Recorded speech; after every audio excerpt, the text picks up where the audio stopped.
Shalom lacham, shalom chamei, shalom everybody, welcome back to my YouTube channel. Ane Ya'o Hanan Hu Shamei. I'm Ya'o Hanan, that's my name. Shalom again. Really, I appreciate your presence tuning into my YouTube channel. I appreciate your support, watching my videos.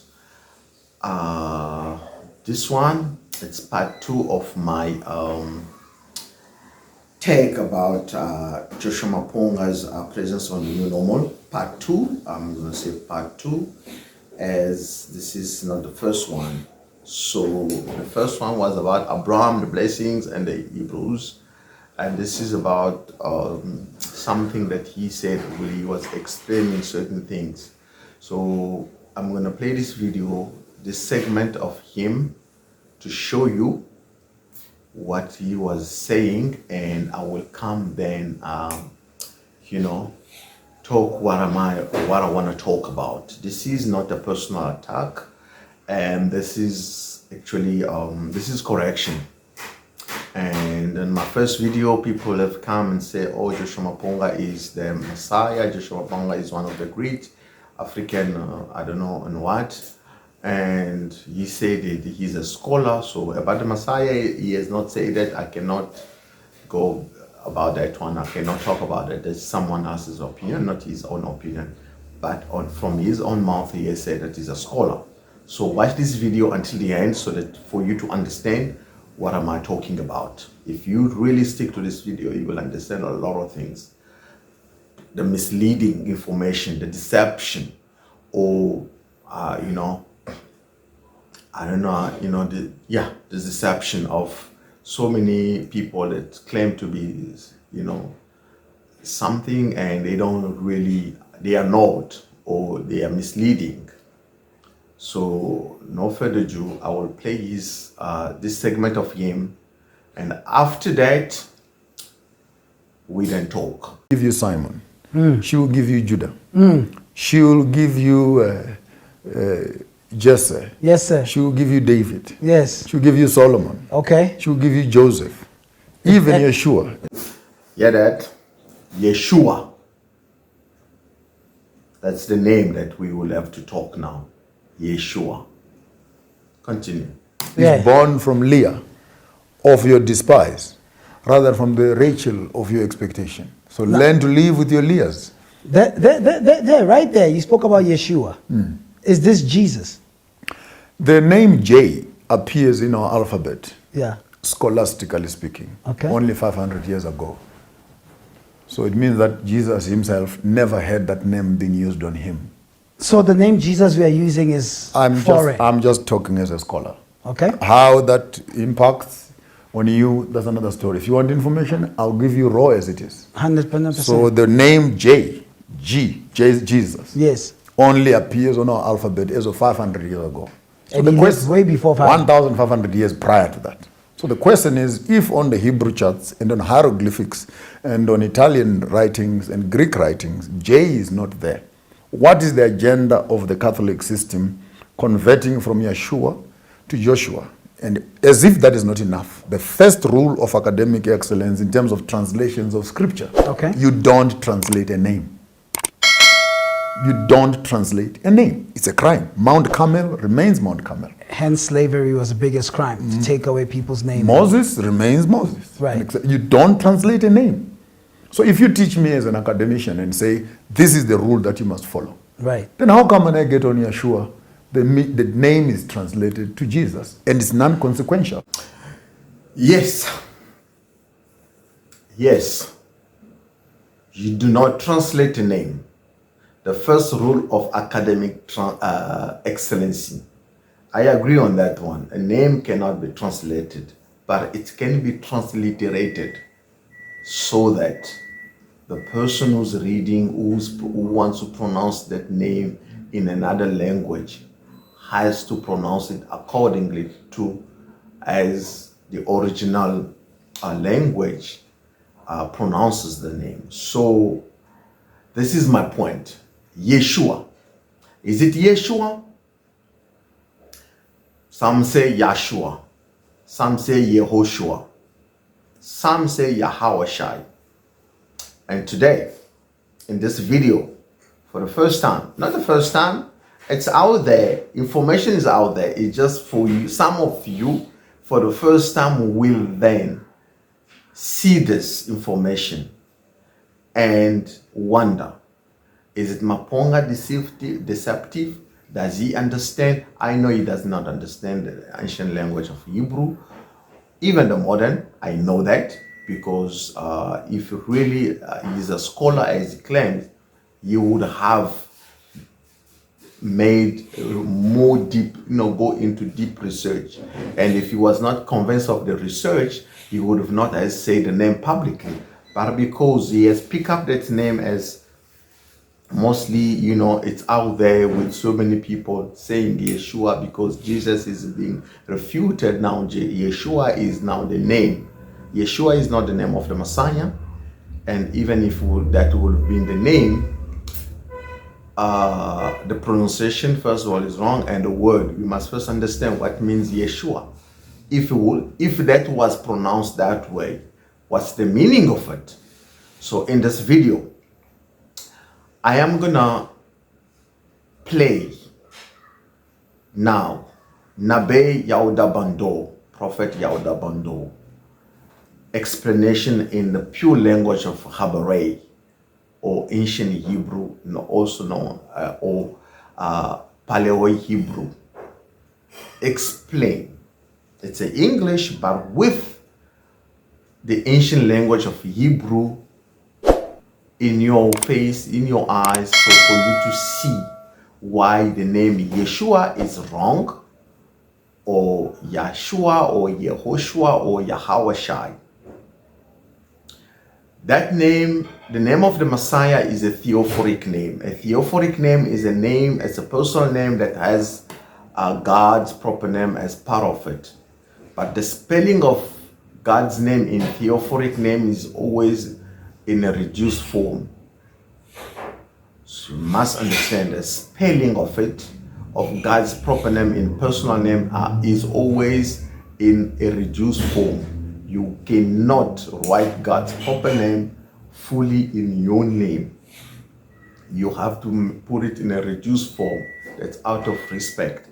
But the uttering of that name is always as at the beginning.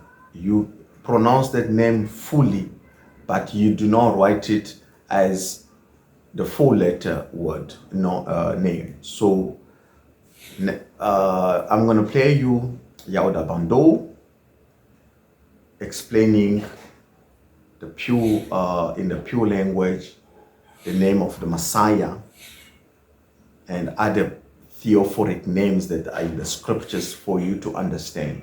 This video comes from far, but I'm just picking up from the Messiah's name. Let's watch Yahuda Bando. As with the name Massiah, some of you are probably wondering, who is this Yahutzachak, and who is this Yahughakab, and who is this Yahusharal that I keep talking about? These are theophoric names. A theophoric name is simply a personal name which has God's proper name as part of it. Whenever a theophoric name was pronounced, you also heard God's proper name being uttered every single time. The name Abram gave his son, commonly known as Isaac, was because Abram and his wife laughed at the idea that God could make her pregnant at the advanced age of 90. This is found in Genesis 17, verse 17. The part of the name that means laugh is the word Tzachak, spelled with the three letters Tza, Cha, and Ka. The initial letter Yah that prefixes the name is the first letter of God's proper name. It is not the word he, as many ignorantly claim. The name literally means Yah-O laughs, because at the end of the day, it was God who did the laughing when Abram's wife conceived and gave birth to a son, just as he said she would. There is nothing too hard for God to do. Yahutzachak in turn gave his son the name Yahughakab. Again, this name is made up of two words. The initial letter Yah is the first letter of God's proper name. The second word is the word Ghakab, which means to supplant or to overtake and overpower. In Genesis 25, we read that Yahughakab came out of the womb grasping the heel of his older fraternal twin brother, Gasho, who was commonly called Esau. This was the first sign of prophecy given to the boy's parents in Genesis 25, verses 21 through 23, that the younger child would become a nation that would eventually become the master of the older son and his nation. The younger son's name means Yah-O supplants, because it is God who brings down Gasho and advances his younger brother ahead of him. Yaugakab was eventually given a new name. In Genesis 32 we read that he was assaulted by an angel of God, and that he successfully overpowered that angel until the angel hit him in his thigh bone, which threw it out of joint. But that was not enough to force Yaugakab to let the angel go, and Yaugakab refused to let him go until he blessed him. So that is what the angel did. He gave him a new name made up of 3 words, which literally means Prince with the God Yah-O. The initial letter Yah is the first letter of God's name. The second word Shar means prince or ruler, and the final word Al means God.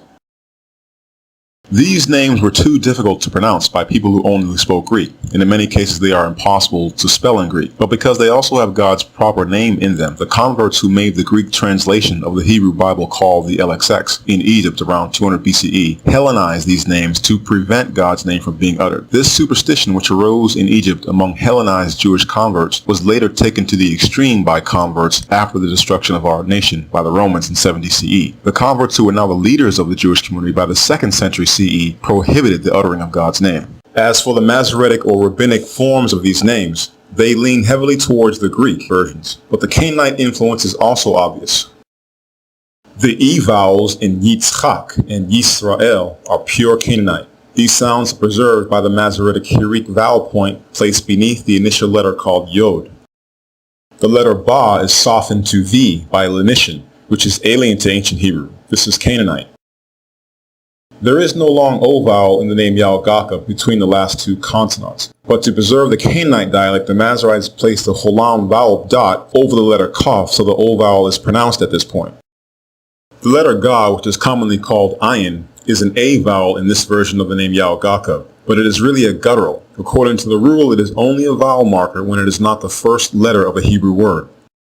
Turning this letter into an A vowel is also refuted by the scarab seals of Yaugakab Har. This Egyptian pharaoh had the same name as Yaugakab, and the forearm hieroglyph is used in the Egyptian spelling of his name, where the letter Ga is written in the Hebrew spelling. Egyptologists prefer to pronounce the king's name as Yaku, but this is only an educated guess. There are no vowel letters written in the Egyptian spelling, so we contend that the correct pronunciation of the unwritten vowels in the Egyptian name was Yaugakab.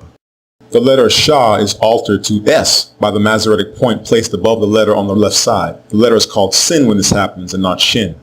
In these 3 Theophoric names, a diminutive or reduced spelling of God's name is used, and not the full spelling with 4 letters. But in the Masoretic and Rabbinic tradition, it is forbidden to say God's name. Thus, all Theophoric names are deliberately mispronounced by the Masoretic vocalization system. This well-known superstition can be traced back no earlier than the 1st century CE in Egypt by the Hellenistic Jewish convert philosopher named Philo, who wrote that God's name is not to be pronounced. This is not a genuine Hebrew tradition. It is a late Hellenistic distortion of Hebraic customs, but it survives today in Rabbinic Jewish tradition. There are 4 diminutive forms of the Tetragrammaton. The Proto-Grammaton is the single letter Yah, and this is a prefix in personal names. The second diminutive form is the Deuterogrammaton letters Yah and Ha, and this is a prefix and a suffix in personal names. The third form is the Deuterogrammaton letters Yah and Wa, but this is only a prefix in personal names. The fourth diminutive form is a Trigrammaton with the letters Yah, Ha, and Wa, and this is both a prefix and a suffix in personal names. Whenever a Hebrew child was born, the parents had the option of incorporating God's proper name into their child's name by choosing one of the 4 spelling forms listed here. These are not nicknames for God pronounced 8 or more different ways. All 4 of these spelling forms are pronounced the same way, Yah-O. Now you're thinking to yourself, how is that possible, especially when the brother has been telling us that the only unwritten vowel in ancient Hebrew is the inherent A vowel. The reason is because this is no ordinary Hebrew word. This is God's proper name, and we are forbidden to alter it into a nickname like Tim for Timothy, or John for Jonathan, or Will for William. God's name is not like our names. We reduce the spelling of his name only when it is part of someone's personal name, and this is done out of respect. We never use the full spelling of God's name in our personal names. There are no such things as Yahu, Yeho, Yo, and Yah. These are not how we say God's proper name. They are only allusions imposed on ancient Hebrew by the Masoretic vowel pointing system. Now, there are many Hebrew camps who realize the Masoretic vocalizations are not genuine and not correct, so they've come up with their own ways of pronouncing these 4 diminutive forms, such as Yaha, and Yahweh, and Yahweh, and the list goes on and on. but these are all incorrect. The Most High does not have nicknames. He has titles, but not 8 million different ways to say his proper name. There is only one way to say his proper name, even when you are reducing the spelling of his name out of respect, because you are incorporating his name into a personal name for yourself or for your child. The full spelling of his name is never used in these instances. If you put the full spelling of God's proper name into your own name, you are committing blasphemy. That's why our forefathers were careful and used the diminutive spellings instead, but they did not alter the pronunciation of God's proper name. Let me repeat that. The spelling of God's proper name in personal names is always reduced to a shorter form, but its pronunciation is never altered. It must always be pronounced the way Massiah was told to say it. So what about the name Yah? The word Yah occurs 49 different times in the Hebrew Bible. It is not a proper name. It is a title used exclusively by the Most High God, and it means eternal. It is not an abbreviation. It is not a nickname. If it were either of these, it would not be prefixed to God's proper name. To prove this point, let's look at the book of Yeshayahu, which everyone calls Isaiah, chapter 12, verse 2, but in the Hebrew. Hana al Ya'ashawai the apatach, wa al apachad, chegaze wa zamrath, Ya'o, wa ya'e le la Yashawai.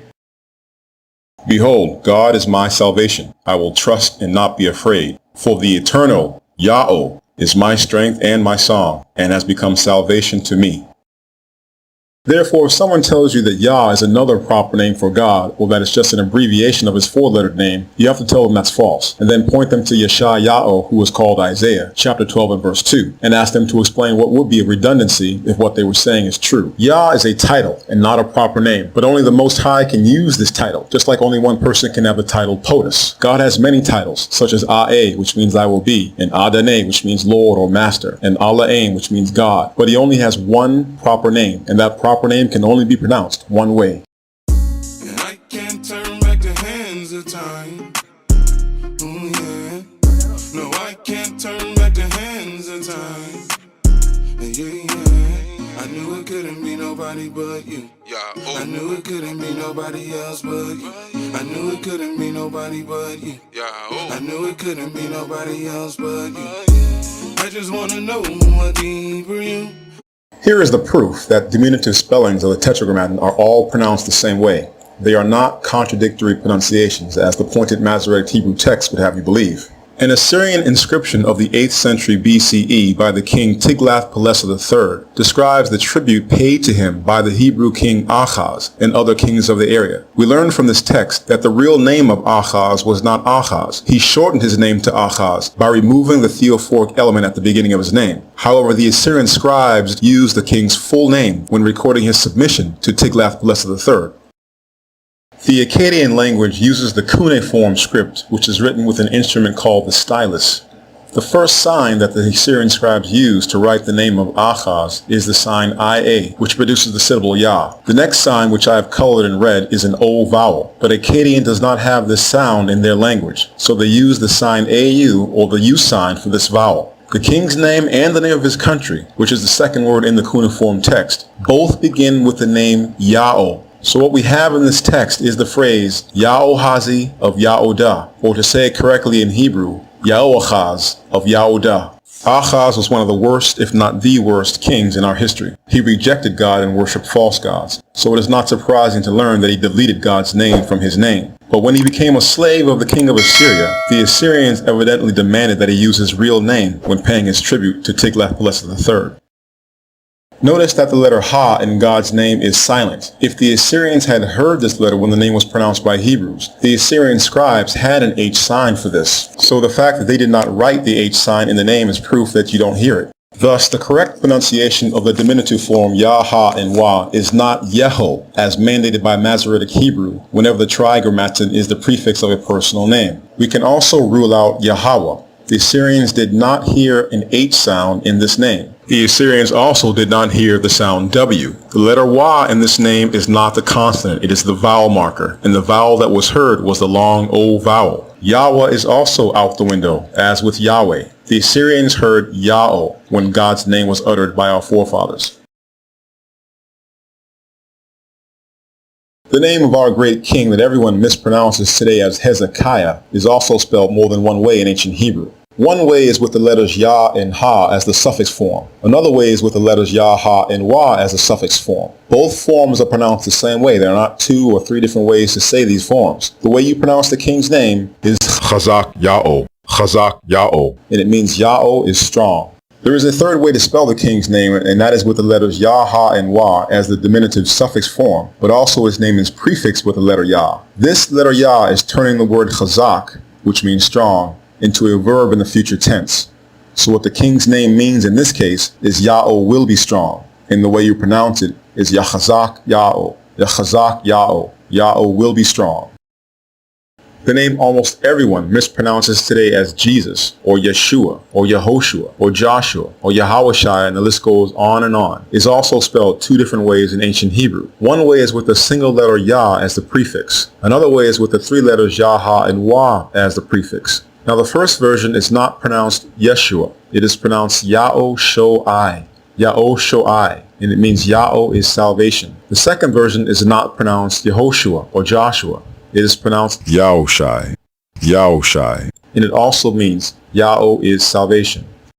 The root verb in both versions of the name is Yashai, and it is spelled with the 3 letters Ya, Sha, and Ga. The letter Ga is the long I vowel here and not the guttural consonant because it is not the first letter of the word. So we pronounce the verb as Yashai. This verb is also the first part of Isaiah's name, so we pronounce his name as Yashai Ya'o, which means Ya'o saves, because the verb Yashai means to save. Now you can change the verb into the noun salvation, and the way we do that in Hebrew is by inserting the letter Wa between the last 2 letters of the root verb. When we add the letter Wa, the pronunciation changes to Yah-Shoai. This is how you say the noun salvation. We need to make this point very clear. The noun salvation is not a proper name. The word Yahshua or Yeshua, as is mispronounced, cannot be a personal name unless the person is suffering from delusions of grandeur. Only the Most High God is salvation. So when you see this word and it is actually being used as a personal name, it is not pronounced Yahshua. It is pronounced Ya'o Sho'ai, and the person who is salvation is immediately identified by name. Ya'o is salvation. The initial letter Ya then becomes the proto-grammaton prefix, and we do not pronounce diminutive forms of the tetragrammaton according to their spelling. Whenever a diminutive form appears in a personal name, we pronounce God's name correctly. We do not alter it into a nickname.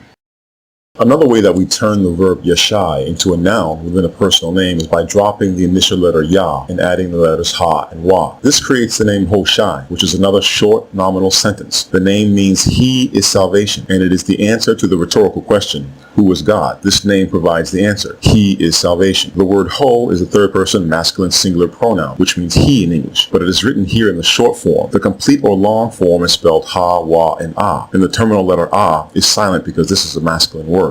Hoshai was the original name of Massiah's right-hand man and chief minister, but Massiah later changed his name by adding the letter Ya at the beginning. This changed the word Ho into the trigammaton Ya, Ha, and Wa, which is a diminutive spelling of God's proper name. So now the way you pronounce Hoshai's name is not Yahawashai, not Yahushai, not Yehoshua, etc. It is Yaoshai, Yaoshai. This is another nominal sentence, but more specific and direct in its meaning. It means Ya'o is salvation. Allah Shemotana Shemasha Shalach Masha Lato'ath Haratz Wayakar Masha Lahoshai Ban Non Yaoshai. These are the names of the men which Massiah sent to spy the land, and Massiah called Hoshai, the son of Non, Yaoshai. Numbers 13 and 16. This form of the name is the most common and the most important. It occurs over 200 times in the Hebrew Bible, and it was most likely this version that was given to you-know-who at birth. The first version we looked at only occurs 29 times, and these are all found in the later books of the Hebrew Bible. But because the converts in Egypt who made the Greek translation of the Hebrew Bible called the LXX around 200 BCE were believers in the superstition that God's name should not be uttered, they Hellenized both versions of this name and changed their pronunciation into Jesus in Greek, so God's name is not heard when the names are uttered in Greek. This Greek form Jesus eventually became anglicized as Jesus. I again must stress that the noun Yahshua, which is mispronounced Yeshua, is not a personal name, and it is not the name Jesus could have been given at birth, because it would have offended everyone in the community where he was raised. None of his own people would have called him by this word, because only the Most High God can be called the noun salvation. So his name was either Yahushai, which is the first version we looked at, or his name was the standard, most common version, Yahushai, both of which mean the same thing. Ya'o is salvation.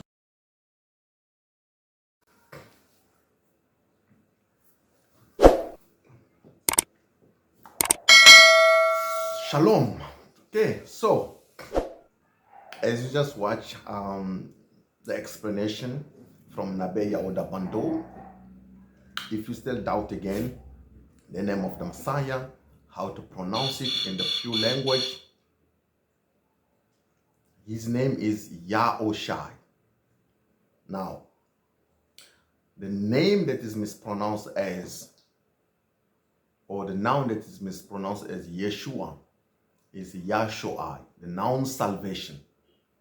So the Messiah could not have been called salvation, Yahshua, because Yahshua, only one is salvation, Yahweh.